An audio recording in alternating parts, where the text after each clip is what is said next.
ఒక ఆలోచనతో ముందుకు వెళ్తాం. ఆ ఆలోచనలో తేడా ఉంది అనుకున్నప్పుడు దాన్ని సరిచేసుకోవడం అన్నటువంటిది అవసరం. చంద్రబాబు గారు చేస్తున్న అతిపెద్ద తప్పు, తను నమ్మిన దాన్ని బలవంతంగా మన నెత్తిన రుద్దుతున్నారు. దానివల్ల మనందరం కూడా ఆ శాపానికి బలవుతున్నాం.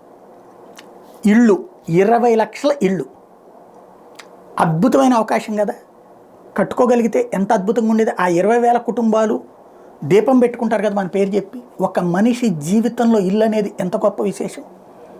కేంద్ర ప్రభుత్వం 20 లక్షలు ఇల్లు ఇచ్చినప్పుడు వాళ్ళకు స్థలం ఇచ్చి మీరు ఇల్లు కట్టుకోండి అయ్యా, నా కేంద్ర డబ్బులు వాళ్ళకి ఇస్తే ఎంత అద్భుతంగా ఉండేది. మిగతా తీసుకునే వాళ్ళు కట్టుకునేవాళ్ళు, లేకపోతే ఆ డబ్బులతోనే కట్టుకునేవాళ్ళు కదా. కానీ అది జరగల. టిట్కో ఇళ్ళు అని చెప్పి వాళ్ళ పేరుతోనే మళ్ళీ బ్యాంక్ అకౌంట్ తీపిచ్చేశారు. చివరికి 80,000 ఇళ్ళు అన్నారు.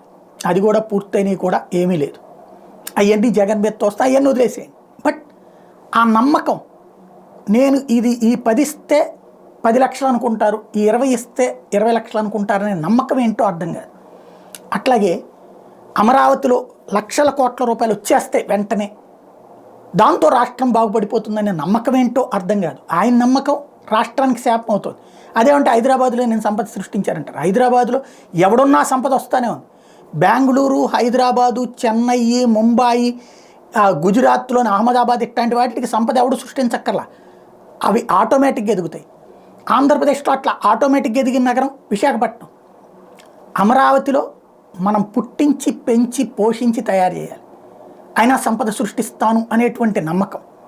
ఇంకొకటి అన్నిటికంటే విచిత్రమైనటువంటి కాన్సెప్ట్ ఏంటంటే, సిమెన్స్ అనేటువంటి సంస్థను నమ్మారు. ఆ సిమెన్స్ అనేవాడు కాదని తెలిసినా మనల్ని నమ్మమంటున్నారు. వాడు నాకు తెలియదు మొర్రో, నేను చెయ్యలేదురా మొర్రో మీ రాష్ట్రానికి అని చెప్పిన సిమెన్సే చేసిందని పత్రికల ద్వారా ఆయన పదే ఒక నిజాన్ని అబద్ధమని చెప్పి నమ్మించడే ప్రయత్నం చేస్తూనే ఉన్నారు. రాష్ట్రం బాగుపడిపోయిందని చెప్తూనే ఉన్నారు. అట్లాగే బీఆర్ శెట్టి అనేటువంటి వాడు అమరావతిలో పెద్ద హాస్పిటల్ కడుతున్నాడు. వాడు జైల్లో ఉన్నాడు. ఇప్పుడు వాడికి సంబంధించిన కుంభకోణం బయటపడింది దుబాయ్లో.